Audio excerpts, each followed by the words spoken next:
I'm super excited because my husband and I have been wanting a sous vide for so long, and we finally got ours by Anova.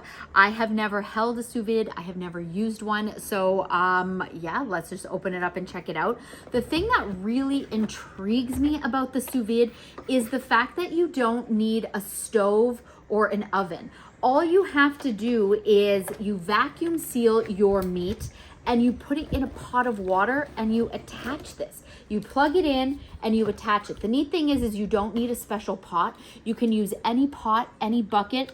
You just open this up and it sits on the side and you plug it in and you can connect it through Bluetooth on the app, or you can actually use the top, the dials up here, and it is meant to cook your meat perfectly every single time. Again, without a stove or an oven. Like, I'm going to be cooking meat in this, and like, it's just so interesting. I mean, obviously I see the coils down here that is going to heat up, and it's going to heat up that water.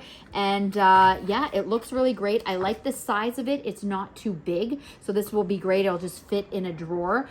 Easy to bring with me if I'm going anywhere that has, like, I'm just thinking now, like in an RV or camping, anywhere that you are able to have an electrical hookup and plug it in, you can just be cooking the most delicious meat anywhere you go. I'm excited to try it.